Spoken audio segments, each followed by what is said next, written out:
नमस्कार. जय श्रीराम. मंडळी, दत्त महाराजांना स्मर्तृगामी असे म्हणतात. स्मर्तृगामी म्हणजे काय, तर भक्ताने आळवल्याबरोबर बोलवल्याबरोबर हजर होणारी देवता म्हणजेच दत्त महाराज आहेत. भक्ताने कळवळीने जर दत्त महाराजांना आळवलं तर दत्त महाराज लगेच भक्तावर प्रसन्न त्या ठिकाणी होतात. आणि अशा ह्या दत्त महाराजांना प्रसन्न करून घेण्याचा एक प्रभावी उपाय म्हणजे श्रीमद ग्रंथराज गुरुचरित्राचं पारायण. या गुरुचरित्रामध्ये 52 अध्याय त्या ठिकाणी आहेत. दत्त महाराजांचे थोर भक्त सरस्वती गंगाधर यांनी हा ग्रंथ त्या ठिकाणी लिहिलेला आहे आणि हा अत्यंत प्रासादिक आणि अनुभूती देणारा ग्रंथ आहे. पण गुरुचरित्राच्या पारायणाची अडचण अशी आहे की याचं पारायण अत्यंत काटेकोर नियमात राहून सवळं सगळं पाळून त्या ठिकाणी करावं लागतं आणि तरच ते फलदायी त्या ठिकाणी होतं. तसेच हे पारायण 7 दिवसाचं किंवा 3 दिवसाचं करावं लागतं आणि अशा या गोष्टींमुळे सांप्रत काळामध्ये या गुरुचरित्राचं पारायण प्रत्येक ठिकाणी उत्तम प्रकारे सवळं पाळून होणं अशक्य त्या ठिकाणी आहे.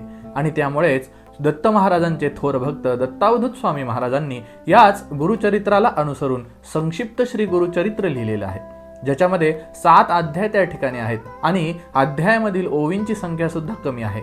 तसेच याला जास्त काही नियम त्या ठिकाणी लागत नाहीत. विशेष सांगायचं म्हणजे याचं पारायण स्त्री पुरुष दोघेही त्या ठिकाणी करू शकतात. याला असा कुठला नियम नाहीये की यानेच हे पारायण करावं याने करू नये. त्यामुळे ह्या श्रीमत संक्षिप्त गुरुचरित्राचं पारायण जर आपण केलं तर त्याचं फळ सुद्धा श्री गुरुचरित्राच्या पारायणासारखंच आहे. अध्यायांची संख्या केवळ 7 असल्यामुळे हे पारायण आपण अगदी कमी वेळामध्ये पूर्ण करू शकतो. तसेच सकाळी सकाळी स्नान पूजा वगैरे झाल्यानंतर जर याचं पारायण आपण दररोज केलं तर याचं फळ सुद्धा गुरुचरित्राच्या पारायणासारखंच त्या ठिकाणी आहे. अगदी या दत्तावधूत महाराजांनी जो गुरुचरित्राचा ग्रंथ लिहिला आहे त्याच्या सुरुवातीला या ग्रंथाचे अनुभव कोणाकोणाला आले आहेत त्याचं वर्णन देखील केलेलं आहे. कोणाचा रोग त्या ठिकाणी बरा झाला, कोणी कर्जामध्ये अडकलेला होता, त्याचं कर्ज सगळं फिटून त्या ठिकाणी गेलं आणि त्याला अनेक प्रकारची संपत्ती प्राप्त झाली, कोणाचे घरामधील वाद जे होते ते वाद कमी झाले. अशा अनेक प्रकारचे अनुभव या संक्षिप्त गुरुचरित्राच्या पारायणाचे लोकांना आलेले आहेत.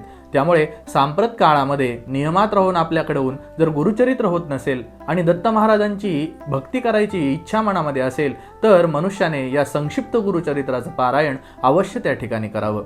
आणि विशेष सांगायचं म्हणजे या संक्षिप्त गुरुचरित्राच्या पारायणाचा आणि अध्यायांचा व्हिडिओ आम्ही आमच्या चॅनलवर त्या ठिकाणी पोस्ट केलेला आहे. त्या व्हिडिओची लिंक, पहिल्या अध्यायाच्या व्हिडिओची लिंक आम्ही या शॉर्टच्या डिस्क्रिप्शनमध्ये दिलेली आहे. आपण तिथे जाऊन या पारायणाची लिंक उघडून ते पारायण श्रवण करावं. तसेच याचं पठण जेव्हा शक्य होईल तेव्हा त्या ठिकाणी करावं, जेणेकरून आपल्याला दत्त महाराजांची कृपा अवश्य त्या ठिकाणी प्राप्त होईल.